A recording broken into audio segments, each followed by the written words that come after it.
Yo, what up guys, I'm Sammy and welcome back to the Soul Brothers channel. In this video we're going to be talking about how I review shoes, or like the most important categories for me.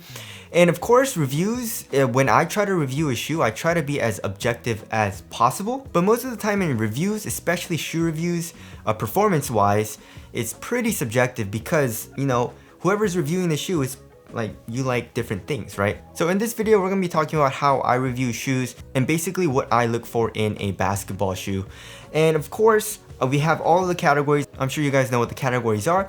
And my number one most important category in a basketball shoe is traction. And just because traction is something that's super important to me, I rely on it heavily because, you know, if I'm slipping out, I can't really play, right? And I usually need really good traction. Even if it's like mediocre or just like pretty good, I don't like it as much. So that's why I gravitate towards shoes, or I choose to play in shoes, you know, as far as like my backup shoes go, that have good traction, just because I don't want to be sliding around when I'm playing ball, you know what I mean? And it also, it's not something that's super subjective. Traction is either good or bad. You can't be like, oh, the traction, in my opinion, this, right?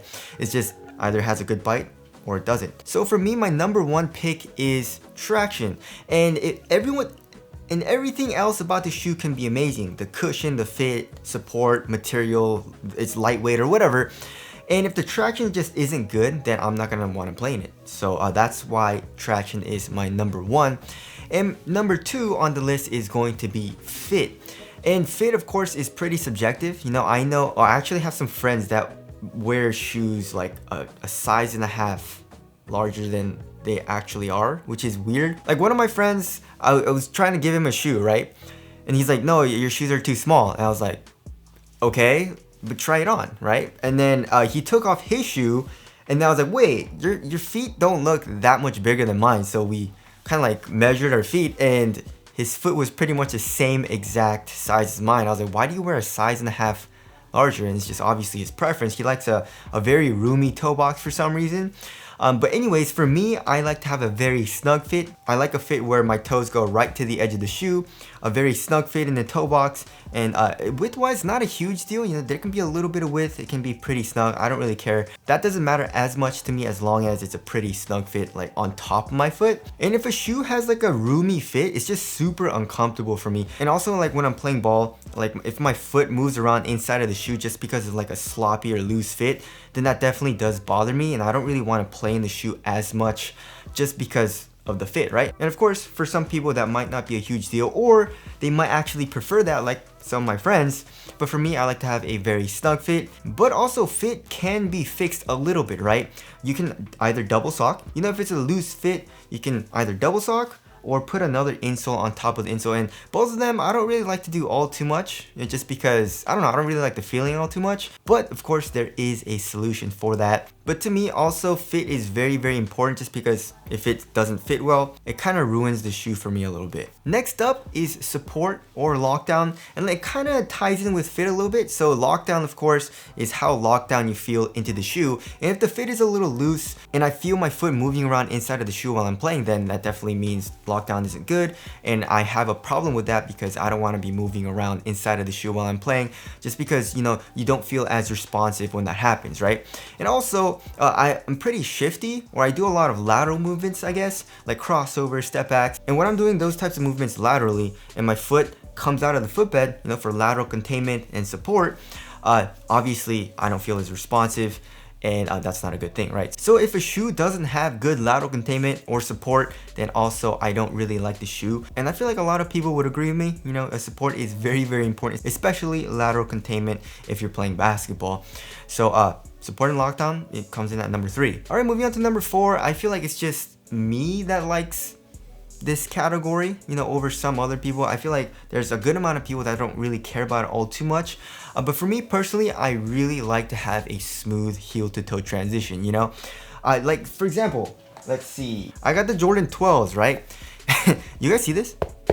You guys see this rubber outsole here in the heel? It's super clunky, and as you guys can see, the shape is very squared off. It's like a 90-degree angle basically, so it's super clunky in the heel. It feels like a boot. It's pretty flat actually, so it kind of slaps, and there's really no flexibility in the forefoot. So when I'm playing in the Jordan 12, it's super clunky and it's very boot-like, which I don't like. And also, another shoe that I like to play in is, I don't know if you guys can see, but it's the Curry 9. The Curry 9 is just super smooth, so it has a very nice curved shape, you know, especially in the forefoot and in the heel, and also the forefoot is very flexible, so it just feels super smooth. Just kind of helps me feel a little bit more responsive, a little bit more fluid when I'm playing. So I definitely do know people that don't care about that, and also I know people that like playing in the Jordan 12s for some reason. I really don't like playing the Jordan 12s. I'd rather play in like the 13s or the 11s, a lot smoother in those. The 12s are just super clunky to me personally. So like I said, heel to toe transition is pretty damn important. I mean, it's not super important to the point where it's like, if it's really, I mean, okay, if it's Jordan 12 clunky, then yeah, I don't like it. But there are some shoes where it has a little bit of a stiffer sole, you know, for example, like in the LeBron 19, but then like the shape of the forefoot is a little bit more, you know, curved, as well as in the heel, and it doesn't matter as much. So I feel like you can get away with having a little bit more like a stiffer sole or something like that, and I would still enjoy it, but it's still pretty important to me. All right, next is the weight slash bulk of the shoe, and I feel like bulk is a little bit more important, but they're kind of like in the same category, like support and lockdown, right? So for example, weight, like the shoe can be pretty heavy, but if it's a responsive feeling shoe, like the traction is good, support is good, and fits me really, really well, then I won't really have a problem with it. But if a shoe is like on the lighter side of things, but it's like very, very bulky, like the midsole protrudes out a lot, there's a lot going on with the material, or there's like a lot of extra straps or something, I don't know, then that definitely does contribute a little bit more to me not liking the shoe as much. You know, if it's way bulkier than it is heavy, but like I said, it's kind of like goes hand in hand. But yeah, if a shoe is super heavy and super bulky, I won't like it as much. I like a very minimal and very lightweight shoe. For example, the Curry 9, right? The Curry 8 or Curry 9, super nice. But also another example is the Mellow MB1. The MB1, it's on the heavier side of things. It's like 13.5 ounces, which isn't super heavy, but also it's not light. It's a little bit heavier than average, but I still enjoy playing that shoe a lot just because I still feel very responsive when I'm playing it. Like I said, the traction's good, cushion's responsive, fits good, support's there, and overall heel to toe transition is smooth. So for weight, it's not an all or nothing. You know, it definitely does depend on the shoe. But if it's like super heavy and super bulky, then I won't really like it as much. And I feel like a lot of people care about weight as well, you know, just because when I ask somebody, hey, like, what do you look for in a basketball shoe? They're like, I just want something comfortable and lightweight. Like, I get that a lot. So I feel like weight is pretty important to most people. All right, next is cushion.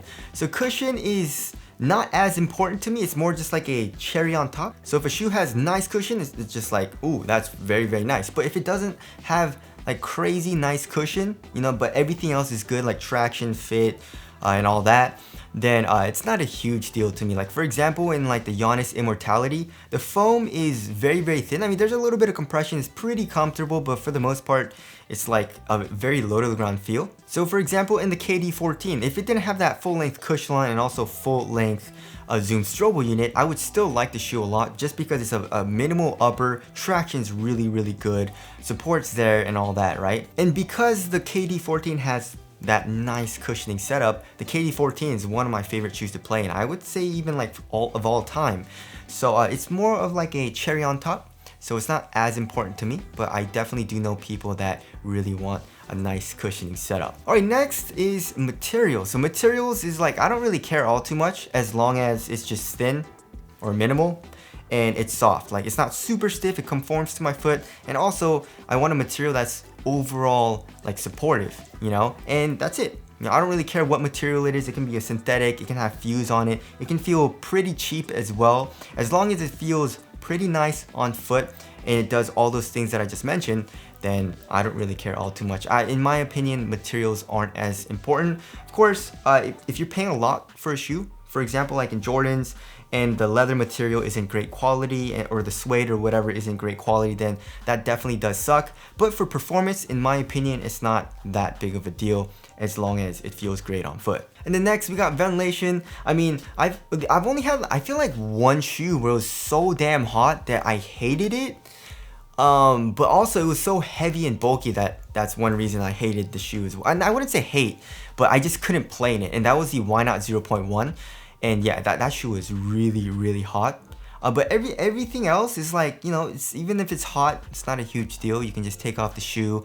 And I feel like I don't really have like a super sweaty foot, so ventilation isn't that important. But of course, if a shoe has good ventilation like the KT6 Low or like the Jordan 36, then it feels really, really nice. And last but not least is aesthetics. Of course, aesthetics has nothing to do with the performance of a shoe, so I don't really care about it all too much, but I know a lot of people where aesthetics is super important to them. Of course, if you're gonna be playing in it and wearing it, you wanna look good as well. So, I mean, I do understand why that's important, but of course for performance and also for me, it's not as important. You know, I just want a nice ball shoe that's nice to play in, right? But anyways, that about wraps up this video, and that's just how I review shoes and what's important to me and like what makes me like a basketball shoe. And of course, it's gonna be different for everyone else. So tell us what your top categories are down in the comment section below. I am pretty damn curious to see what you guys think.